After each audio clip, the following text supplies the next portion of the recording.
She tagged his jet AOG and warned, "Do not fly." 2 nights later, suspension in her inbox and a slow, deliberate knock. On her porch stands the black CEO with a lemon tart and a question that could change everything. Before we dive in, make sure to hit subscribe, tap like and share this video. The more voices we reach, the louder these stories become. And drop your city in the comments. Let's see where love finds us. The hangar always sounded like morning, even at midnight. Compressors coughing to life, distant forklifts beeping, the hush of wind where the big doors never sealed just right. I liked it best when it was only me and the plane, and the click of a torque wrench counting off the truth. Tonight, the truth was waiting in the belly of a Gulf Stream, with my name on the work order and a takeoff scheduled at dawn. I'm not the sort of woman people forget. Men who don't know engines remember my hips, the stretch of a tank top under unzipped coveralls, the curve that insists on its own gravity. The ones who do know engines remember my hands, scar on the knuckle from a stubborn safety wire, callus where the ratchet chews, the steadiness that doesn't shake even when the air is 40 degrees and my breath fogs the Borescope lens. I've learned to let them look at whatever they want and still make them listen. The jet had rolled in hot, smelling of burned coffee and hurry. Sky River Logistics, private tail number, black gloss that reflects your face back in shards. I'd been told the owner himself was flying out at sunrise. Amari Shaw. The Amari Shaw. Headlines and philanthropy and a voice I'd heard once on a podcast about turning crisis into supply chain. "Don't hold us up," my supervisor Hank had said, his grin all gums and overtime. "He's a VIP." I plugged in the diagnostic cart anyway. The N1 spin test put a hum through my wrist bones I didn't like. Too rough. I listened through the airframe, a trick my first chief had taught me, and felt a thin chatter under the floorboards. Nothing dramatic. Nothing you'd catch if you wanted to miss it. "Release it," Hank said over my shoulder, breath sweet with energy drink. "All green on trend." "Trend's only half the story," I said, and slid the borescope into the engine's throat. The inside world bloomed on the tablet, silvered blades, the tidy geometry of the compressor stages. I traced light across the 3rd stage, back at the root where stress hides, a hairline, a whisper of a line, more suggestion than fracture, like a vein under skin. "Pause the cart," I told the assistant tech. "Freeze frame at 78 degrees. Hank leaned closer. "That's bug splatter." "No," I said softly. My thumb hovered over the crack. The line had a serrated shadow at one edge. Foreign object damage that propagated, micro-pitting around the root.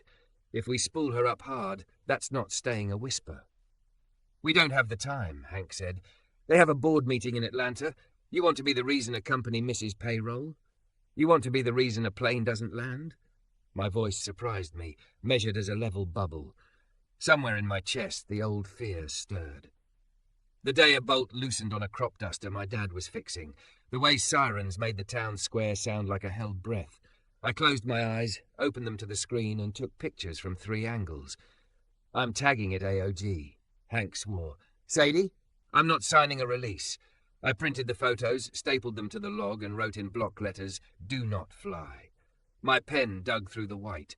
The red AOG tag looked brighter than it had any right to. That's when he walked in. I knew him before anyone said his name.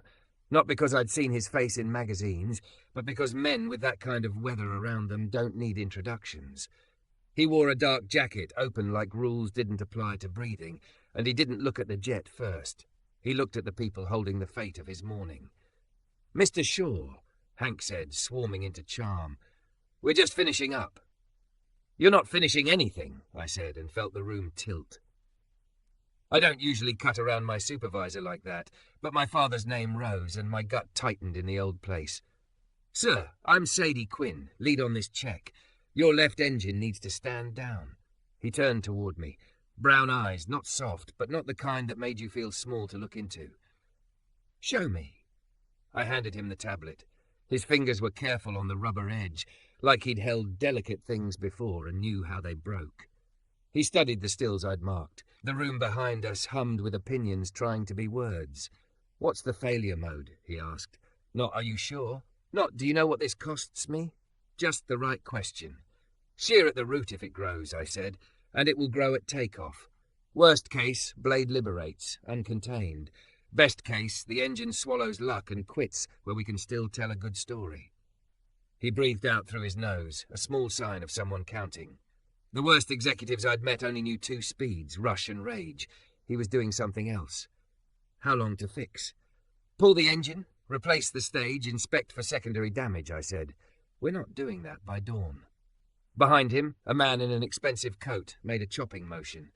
We have alternatives, the man said. We could derate the takeoff, carry light, hop to Nashville where... No, I said. Excuse me? Expensive coat took me in from grease smudge to wide hips to my ponytail, and scorn climbed his face like mould. You heard her, Amari said, without looking away from the screen. He finally lifted his eyes. Can you get me in the air safely by 8? In a different plane, I said. My throat felt tight, but I didn't let it sound that way. He nodded once, quick. Decision made. Charter the backup, he told his guy. Make sure the crew gets hazard pay for the hour. Then he looked back at me. Thank you, Miss Quinn. People say that phrase a lot. Almost no one says it like they mean it. He did, which confused me more than if he'd yelled. When they'd gone, Hank ripped the AOG tag from my hand and waved it like a flag. Do you like burning money? He hissed. Do you like making us look incompetent? Do you like rolling dice with lives? I hissed back, and I could hear my mother in the shape of my mouth. Tag it. Put the order in for the parts. Call the rental engine if we have a compatible. My hands shook only when I reached for the keyboard to log the discrepancy. I steadied them by force of habit, left ring finger tapping twice on the desk, my ritual for courage. I finished the report after the hangar had quieted again. The night crew drifted past me carrying styrofoam cups, giving me the look mechanics give someone who put a boss in a corner. Half respect, half hope you like the view from the doghouse. When I finally locked my toolbox, the sky over the runway was turning that thin grey that means dawn is on its way whether you want it or not. In the locker room mirror, I saw what everyone else sees first. The waist that dips and then returns like a promise, shoulders that could carry an engine cowling. Oil on my cheek, a smudge that reminded me I belonged to the work more than the gossip. I wiped it off with a paper towel and walked out to my truck. They suspended me for 48 hours while leadership reviewed procedures. It was the oldest trick in the book. Punish the caution so the next person thinks twice. I told myself I didn't care. I filled the fridge. I fixed the leaky faucet in the kitchen I'd been ignoring. I sat on the couch and listened to the new quiet of not being needed overnight. Twice I reached for my phone to check on the engine, and twice I put it down. A plane on the ground is a plane that's safe. I repeated it until my jaw unclenched. On the second evening, rain found the metal seam above my bedroom window and tapped a thin beat against the frame. I was halfway through a reheated dinner I couldn't taste when someone knocked. Not the sharp courtesy of a delivery. 3 knocks with space between, like whoever stood there knew that doors sometimes covered grief, and you had to give a person time to breathe before they opened. I wiped my hands on a dish towel and went to the peephole. Even through the fisheye distortion, I knew him. The dark jacket, the calm that made rooms rearrange. For a second, the smell of jet fuel came back, hot and clean, and the hum of an engine you can't see. I opened the door. Mr. Shaw, I said, surprised at how my voice made the name softer. He stood on my porch, rain dusting his shoulders, one hand empty, the other carrying something wrapped in brown paper like an apology. He didn't look like a headline. He looked like a man who'd made a decision and come to live with it in person. Miss Quinn, he said. His smile wasn't for show. Can we talk? Don't forget to subscribe for more intense cinematic love stories. Your click helps us make the next chapter. He stood there long enough for the rain to mark his jacket in commas.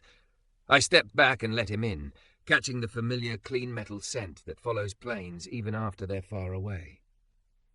My place is small, 2 rooms and a kitchen that knows how to be useful, a scarred pine table, a window that clicks if the wind shifts. I suddenly saw it through a billionaire's eyes and almost apologized for the nicked countertop before remembering he'd come to my door, not the other way around. He held up the brown paper parcel. My mother says if you're coming to say something difficult, you bring something that was made with care. He set it on the table. Bakery on 7th, lemon tart. I huffed a laugh. You're going to bribe a mechanic with citrus? I got plates anyway. My hips bumped the drawer bumped my thigh, and the kitchen remembered the shape of me the way the hanger does. He moved like a tall man used to small spaces, asking with a glance before he reached for the knife. We sat across from each other, steam from 2 mugs between us. I poured mint tea because that's what I make when my hands still want to work after the shift is over. He didn't fill the silence with the kind of talk money people use to claim a room. He watched me like he was waiting for permission to say what he came for. You were right, he said finally. My chief of maintenance pulled the same Borescope angles you did. The crack was headed for bigger trouble. She wrote it in 10 words I understand in my bones. If we'd flown, we could have lost the engine. Something unclenched beneath my ribs. Not pride, relief that the plane on the ground had stayed a ground story. I'm glad she confirmed it. It doesn't make Hank less furious with me. I know they suspended you. He didn't flinch as he said it. He didn't make it sound like gossip he'd bought. I asked why the person who prevented a disaster was the one sitting at home. His mouth turned wry. I'm told it's procedure. Procedure is what we write when we don't want to write down the truth, I said, and surprised myself by saying it to him at all. The truth is, people want to please power. Planes don't care who's pleased. He rubbed his thumb along the mug's handle, thinking, People rarely tell me no, Miss Quinn. Call me Sadie, I said, because Miss Quinn put a wall where I wanted a window. Sadie, he repeated, like a note he might hum to find pitch. I grew up in a place where no was the only thing anyone could afford to tell you. That word made me learn how to build yeses. Somewhere along the way, people forgot they were allowed to use it to my face. You didn't forget. I looked down at the tart. The lemon curd gleamed like a warning light, sunny and serious at the same time. My father was a shade tree mechanic. Crop duster paid him cash to make it go 1 more season. He did what the man wanted instead of what the plane needed. A bolt held until it didn't. Every siren since has the same note in it for me. I tapped the table twice with my left ring finger, my habit when my chest tightens. I don't gamble with air. He listened the way a few good men in my life have listened. No rescue in it, no rush to fix. I'm sorry, he said. That your dad was put in that position, that the sirens stayed. We ate in companionable quiet, the kind you earn by not lying. The tart was perfect, the clean cut of lemon, the steadying weight of butter. He watched me taste it and almost smiled, the kind of almost that tells you he catalogues details because details are how you keep people alive. I came for 3 reasons, he said at last. First, to say thank you where your supervisor couldn't hear and your co-workers wouldn't twist it. Second, to ask permission to get involved in your suspension. He raised his hand before I could react. Not to throw weight around to make myself feel big, to make sure the person who did the right thing isn't taught to do the wrong thing next time. And third? I asked because I could hear the held-back part in his breath. Third, he said, I want to hire you. Not to stand in a glass hallway and nod while we talk about culture. I want you to audit my flight operations and the way we use third-party maintenance. 30 days. You write the list you wish someone had handed a younger you. We'll add teeth. If you'd rather keep your badge where it is, the contract can go through your shop and your union steward can sign off. But I want your brain. I couldn't help laughing. You want to buy my no. I want to borrow it. Rent to own. The corner of his mouth went up again. You'll still get to say it to me. I don't fit in boardrooms, I said. I don't say the right kind of wrong thing. I don't fit in a lot of places, if we're being honest. I shrugged, priestess in her coveralls, all the ways I take up space right there between us. I fit in a hangar. I fit under a wing. He let his gaze travel, not greedy, not apologetic, over the reality of me. You fit where truth has to be lifted, he said quietly. Wings or rooms, it's the same muscle. I felt heat start in my throat and move down. Anger, gratitude, both. If I say yes, there are conditions. I counted them off on my knuckles like torque clicks.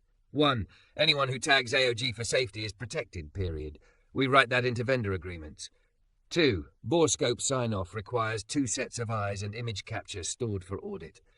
3. D-rate and route options must be approved by maintenance, not the business office. 4. Direct anonymous report line to someone who can stop a takeoff. 5. Hazard pay for night shift when we're in hurry mode so nobody tries to buy sleep with pride. 6. A letter in my file saying my suspension was a mistake, so the next time a hiring manager searches my name, they don't find a punishment for caution. He didn't write it down, but I watched him remember every piece. Done, he said, on all 6. Don't fire Hank, I added, surprising us both. Train him. He wants to be liked by men with money. Teach him to be liked by planes. He barked out a genuine laugh, head tipping back. The sound found the rafters and shook the windows click. Deal. We talked until the tea went cool. He told me he started Sky River because his mother worked double shifts and he was tired of hearing that rural clinics didn't get deliveries because the last mile was too hard.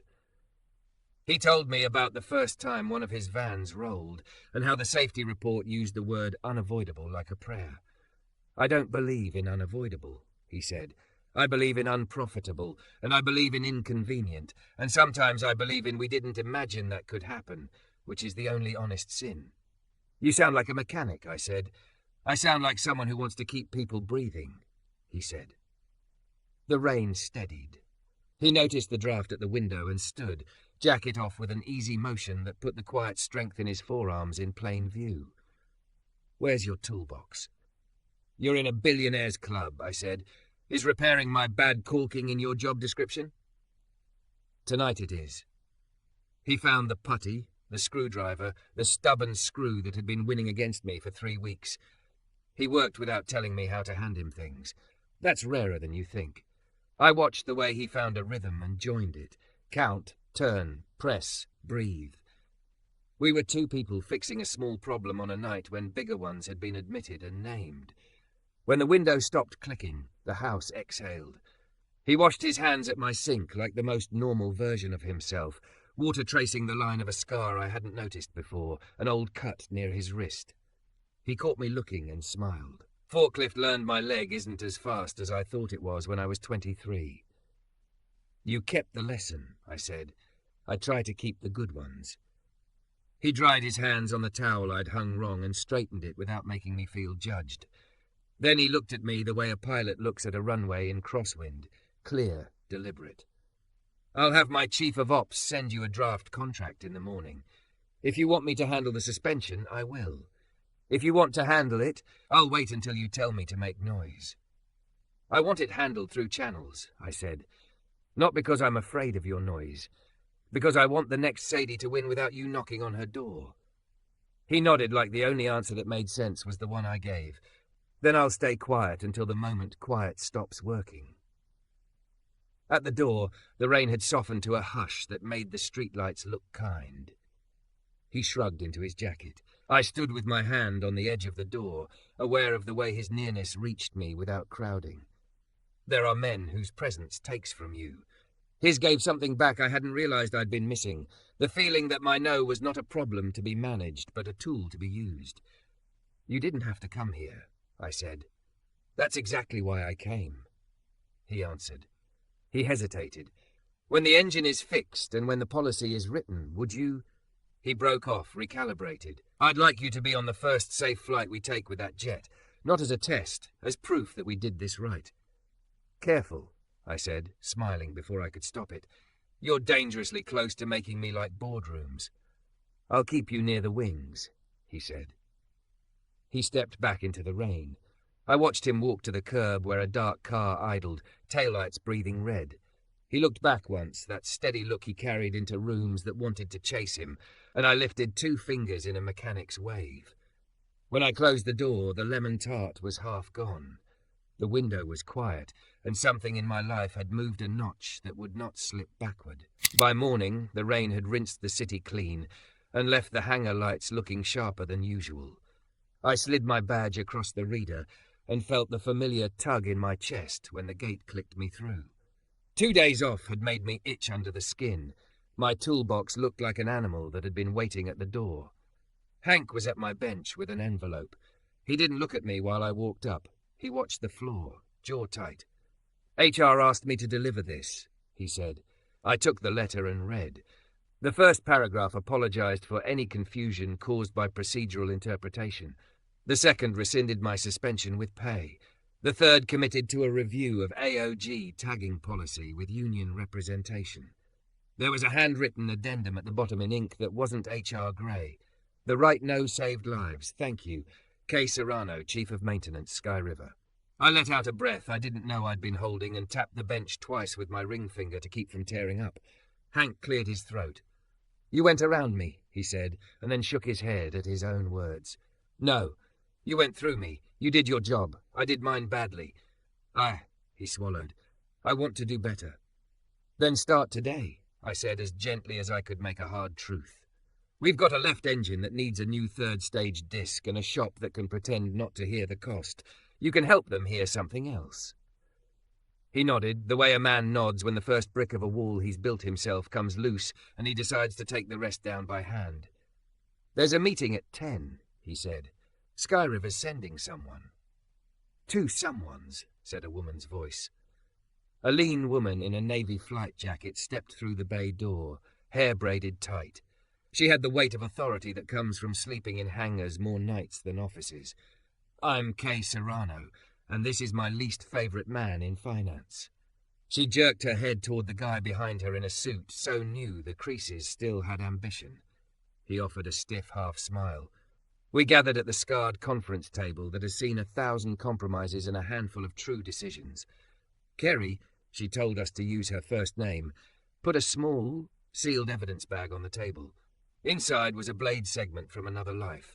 Dull edge, root with the telltale river of a past crack that had become a present failure.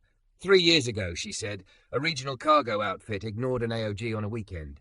They got lucky, contained failure, emergency turnback, no one dead. I hate relying on luck. Miss Quinn's call removes luck from the system. The finance guy, Brent, lifted a hand like he could frame the air. We all want safety, but we also want to avoid abuse. Overcautious tags to leverage overtime, to delay VIP flights. We need guardrails. I slid my notebook forward and kept my voice calm. Then write them. 2 tech sign-off on Borescopes, image capture stored. Anonymous hotline direct to someone who can stop a takeoff when a manager's afraid. Hazard pay so fatigue doesn't masquerade as heroism. A clause in every vendor contract, no discipline for safety tags, later confirmed on review. If an AOG is overturned, the person who overturned it signs their name next to it with the reason. Risk lives under signatures. Kerry's eyes warmed. I like you, she said. Brent started to argue, but the door opened and the room rearranged itself out of habit. Amari stepped in without entourage. He wore a plain black sweater and the kind of quiet that makes noise feel embarrassed. His gaze found mine, steady, not proprietary, not a saviour's, and moved on to the blade fragment. Let's stop pretending our brand can survive one preventable accident, he said, before Brent could make his point out loud. Miss Quinn's conditions go into the first draft. Union signs, vendors sign. If there's pushback, it comes to me and Kerry with names attached. We'll sign the pushback too. Brent pressed his lips together. He wasn't a villain. He was simply a man who measured the world in currencies that don't bleed. Understood. We spent the morning writing words that might outlast any of us. Policy is a machine, too. If you bolt it well, it holds under stress. Hank contributed like a man making up for a bad night. Where he'd been quick to please before, he was now quick to ask, what does the plane want? He wrote the question on the whiteboard in block letters and underlined it. By noon, the replacement stage had arrived. I held it like a baby, weighty, perfect. We pulled the engine, my arms remembering the sweet ache of work that matters. Hank called talk. I counted clicks. Kerry watched like a hawk and didn't correct a single motion. Somewhere in the rhythm of wrench and breathe, the knot inside me loosened that last notch. In the lull, while we waited for the compressor stack, Amari drifted to the edge of the bay and watched us like a man watching his own story be told in a language he's learning. He didn't interrupt. He fetched coffees without a speech about fetching them. He asked the parts runner about his kid's soccer tournament and remembered the coach's name. When I wiped my hands toward the end of the shift, he caught my eye. If the test run goes as planned at dawn, he said, I'd like you on that first safe hop. Sit where you can hear the plane's answer. You asking as a CEO, or as a man who wants to keep his word? I asked, arching an eyebrow. Yes, he said, and the word did a quiet good thing inside me. I slept 4 hours and woke to the grey that hangs over runways like a promise. My coveralls hugged the curve of me the way fabric does when it knows your particular physics. The engine gleamed under the hangar lights, new stage tucked into old strength. We rolled the jet onto the apron. The dawn felt like clean paper. Run up, N1 steady, N2 sweet, temperatures true. The thin chatter I'd heard in my bones before had vanished into a single honest hum.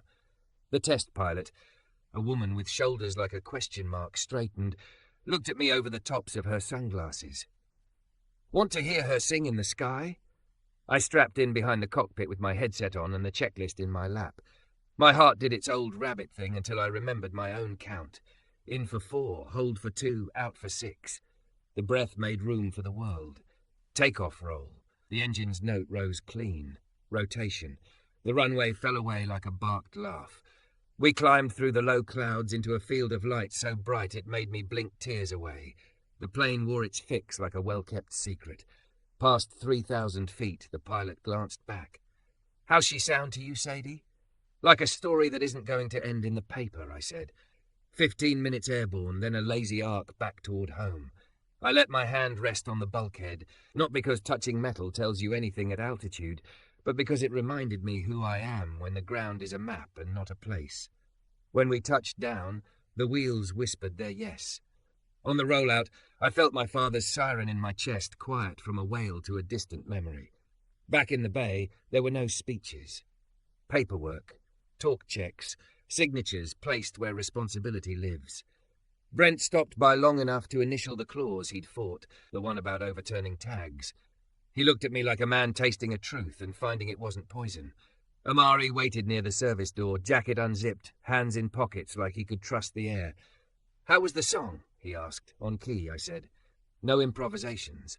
He smiled, slow and certain. Walk with me?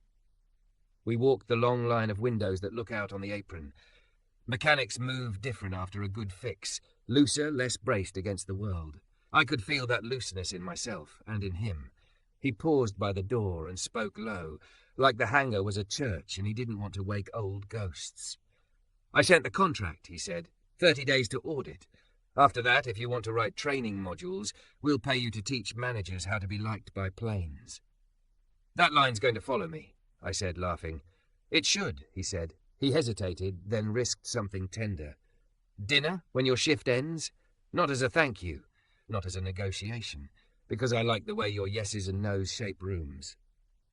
I am not a woman who melts when a rich man asks her to eat with him, but I am a woman who knows when the work has made two people possible to each other. I let my gaze move over him the way he'd allowed his to move over me, honest, not grabbing. There's a place with a bad neon sign and a perfect grill, I said. They let me sit with grease under my nails. Perfect, he said. At 5, after we signed the last log and wiped down the last fingerprint on the cowling, I met him by the employee door. He was early. I liked that.